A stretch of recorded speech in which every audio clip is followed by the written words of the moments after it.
Halo semua, kembali lagi. Kali ini kita kembali akan membahas soal-soal yang berkaitan dengan CPNS karena hari ini sudah ada beberapa instansi yang melakukan atau mengumumkan jadwal pelaksanaan SKD.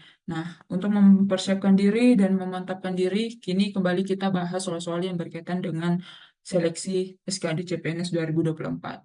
Seperti apa soalnya? Mari kita simak. Nah, di sini di soal nomor satu ada soalnya menyatakan bahwa berikut merupakan penerapan nilai integritas dalam hal penilaian kinerja karyawan. Jadi, salah satu sub tes TWK atau sub materi yang muncul adalah materi integritas, yang mana pada prinsipnya soal atau materi integritas ini ingin menilai seperti apa sih seorang SN itu, apakah dia memiliki jiwa yang berintegritas sesuai dengan nilai-nilai yang dikeluarkan atau pedoman yang dikeluarkan oleh Pak MRP atau tidak.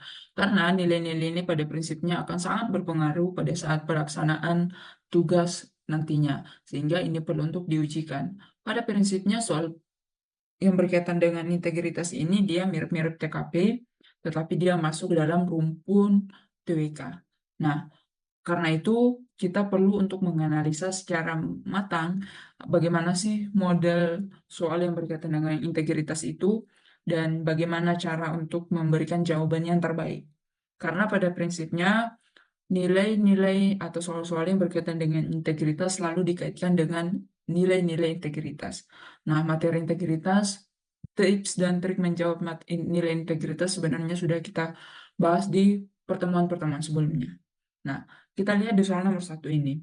Berikut merupakan penerapan nilai integritas dalam hal penilaian kinerja karyawan. Jadi yang diminta adalah apa sih penerapan atau penilaian yang dilakukan terhadap karyawan. Apakah yang A, menilai karyawan berdasarkan kinerja dan kontribusinya terhadap perusahaan, kemudian B, memberikan penilaian karyawan berdasarkan kesan atau perasaan pribadi, kemudian C, memberikan penghargaan hanya kepada karyawan yang memiliki hubungan dekat dengan atasan. Kemudian D, mengabaikan kontribusi karyawan dan hanya fokus pada laporan statistik yang kurang akurat. Atau E, memberikan penilaian karyawan secara acak tanpa pertimbangan yang matang. Nah, ini tentu dalam memberikan penilaian harus didasarkan pada objektivitas si karyawan, tidak berdasarkan subjektivitas ya. Nah, pilih B dan C itu sangat subjektif, sehingga pilihan ini tidak tepat jika digunakan untuk menilai karyawan. Nah, kita lihat di pilihan A. Menilai karyawan berdasarkan kinerja dan kontribusinya terhadap perusahaan. Tentu hal ini yang tepat ya, karena penerapan nilai integritas dalam penilaian kinerja karyawan didasarkan pada pertimbangan kinerja dan kontribusi terhadap perusahaan, serta selalu menghindari penilaian berdasarkan kesan atau perasaan pribadi, hubungan dekat, kemudian pengabaian kontribusi karyawan juga tidak tepat ya, yang di pilihan E ini. Jadi yang paling tepat adalah pilihan alfa. Jadi penilaian harus didasarkan secara objektivitas berkaitan dengan kontribusi atau kinerja karyawannya dalam memberikan penilaian. Karena hal ini sangat berkaitan dengan nilai integritas, yang mana dibutuhkan penilaian karyawan itu benar-benar harus menghasilkan keputusan yang tepat, objektif, dan adil dengan memberikan penghargaan kepada karyawan yang memiliki kontribusi yang baik dan melakukan tindakan yang mempromosikan kepentingan perusahaan secara keseluruhan atau instansi biasanya. Jadi yang paling tepat adalah pilihan alfa.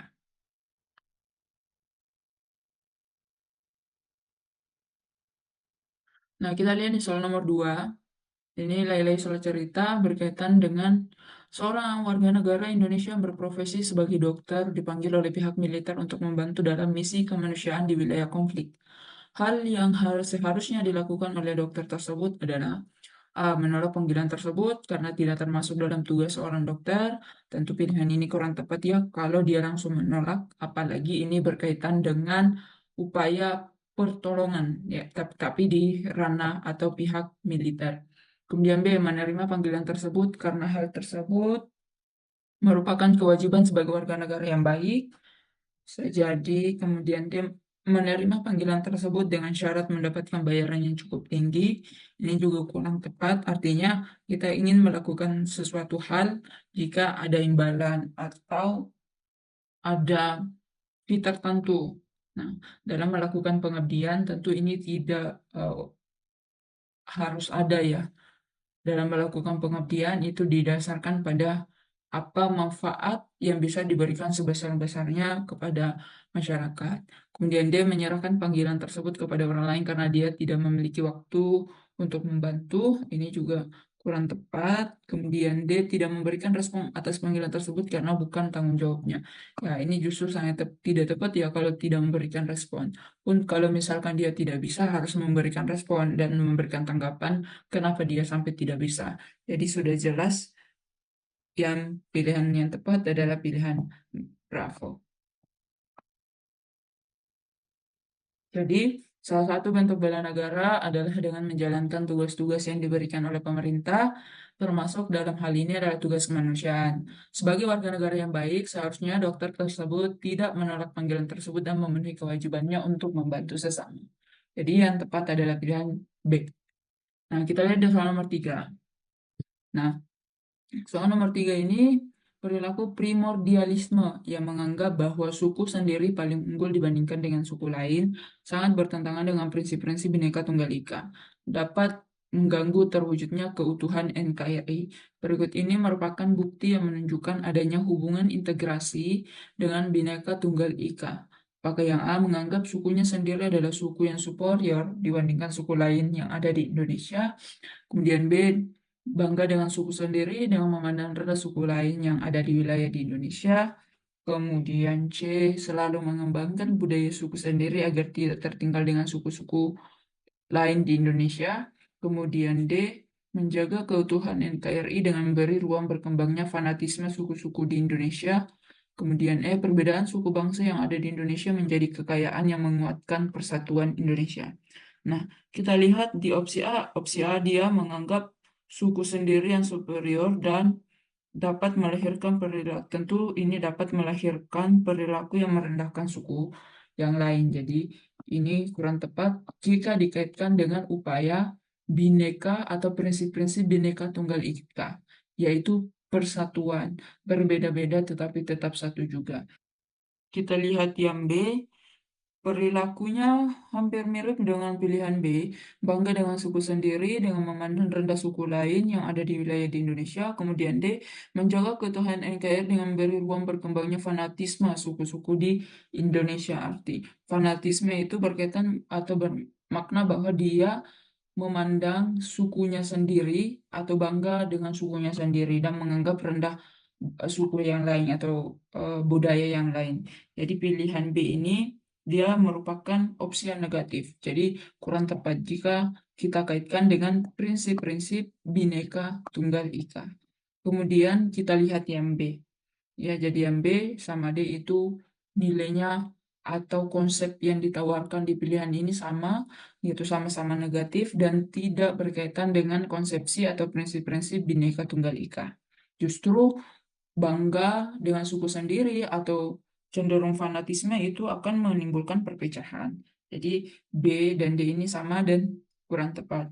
Kita lihat yang C, selalu mengembangkan budaya suku sendiri agar tidak tertinggal dengan suku-suku lain di Indonesia. Ya, ini bagus. Dia mau mengembangkan budayanya sendiri, tetapi dia hanya berupaya untuk menjaga budayanya sendiri, tidak secara komprehensif bersama dengan budaya yang lain.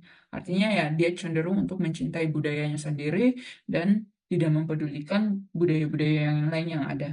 Sehingga ini juga tidak atau kurang tepat jika dikaitkan dengan prinsip-prinsip Bhinneka Tunggal Ika. Nah, sehingga jawaban yang tepat adalah pilihan yang E, perbedaan suku bangsa yang ada di Indonesia menjadi kekayaan yang menguatkan persatuan Indonesia, karena opsi ini menunjukkan adanya hubungan Bhinneka Tunggal Ika dengan integrasi atau persatuan. Jadi, Bhinneka Tunggal Ika itu dapat mewujudkan terwujudnya keutuhan NKRI, apa hubungannya atau ya bukti yang menunjukkan adanya hubungan integrasi. Integrasi itu berarti persatuan ya. Ya, Ya, berarti adalah perbedaan suku bangsa yang ada di Indonesia menjadi kekayaan yang menguatkan persatuan di Indonesia. Jadi kata kuncinya ini, persatuan. Jadi pilihan tepat adalah pilihan error. Kita lihat di soal nomor 4. Nah, soal nomor 4 ini, masyarakat Indonesia menyadari bahwa keberagaman, baik suku, bangsa, agama, ras, dan budaya bukan merupakan unsur pemecah. Unsur-unsur tersebut terintegrasi dalam semboyan Bhinneka Tunggal Ika sehingga keragaman tersebut memiliki makna.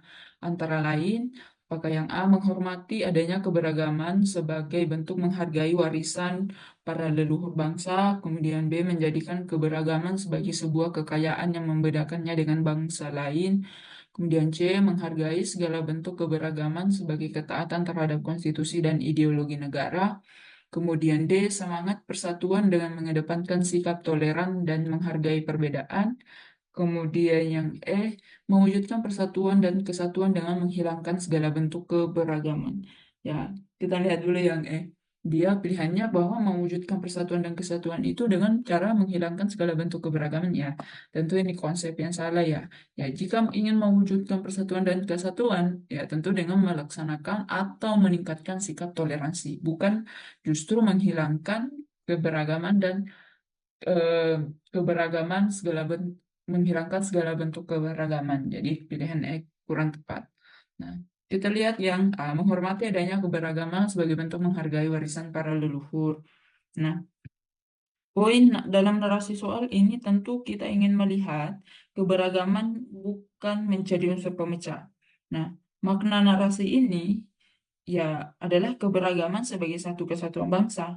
Sehingga opsi yang menunjukkan makna Bhinneka Tunggal Ika adalah upaya menjaga keberagaman sesuai nilai Bhinneka Tunggal Ika agar tidak menjadi unsur pemecah. Nah, sikap yang mendukung hal itu tentu apa? Ya, toleransi, keadilan, musyawarah mufakat, solidaritas, persatuan, harmonisasi, dan sederajatan. Jadi sama, kesetaraan. Jadi sehingga yang sesuai tentu adalah pilihan delta. Semangat persatuan dengan mengedepankan sikap toleran dan menghargai perbedaan. Jadi pada prinsipnya ya yang berkaitan atau semboyan dalam Bhinneka Tunggal Ika yang berkaitan atau yang maknanya berbeda-beda tetap satu, ya sama maknanya dengan mengedepankan sikap toleran dan menghargai perbedaan. Jadi pilihan tepat adalah yang delta. Kita lanjut di soal nomor 5. Nah, di sini soalnya menyatakan bahwa bagaimana nilai-nilai nasionalisme Pancasila dapat diterapkan oleh ASN yang berintegritas tinggi dalam bekerja. Jadi dia lebih ke penerapan nilai nasionalisme Pancasila. Nah, apakah yang A dengan hanya memikirkan kepentingan pribadi atau kelompok tertentu? Sudah pasti yang A ini salah ya, kalau hanya memikirkan kelompok kepentingan pribadi karena yang seharusnya adalah bagaimana mengedepankan kepentingan publik, kepentingan masyarakat di atas kepentingan pribadi atau kelompok dan golongan. Kemudian B, dengan menyelesaikan tugas secara salah-salah tanpa memperhatikan hasilnya. Sebagai seorang ASN yang baik, tentu dalam menyelesaikan tugas, menjalankan amanahnya harus berdasarkan pada kualitas, tidak asal-asalan. Sehingga hal ini juga kurang tepat. Kemudian C, dengan melanggar aturan dan etika kerja, sudah pasti salah ya. Kemudian D, menghindari tugas yang sulit dan memerlukan pengorbanan, ini juga kurang tepat, sehingga pastilah yang pilihan jawaban yang paling betul adalah dengan mengutamakan kepentingan masyarakat dan negara secara umum. Oke. Oke, sekian dulu. Mari kita bahas soal-soal yang lain dan kemungkinan kita akan membahas banyak hal berkaitan dengan TBK, TIWU, dan TKP karena ini sudah memasuki bulan seleksi.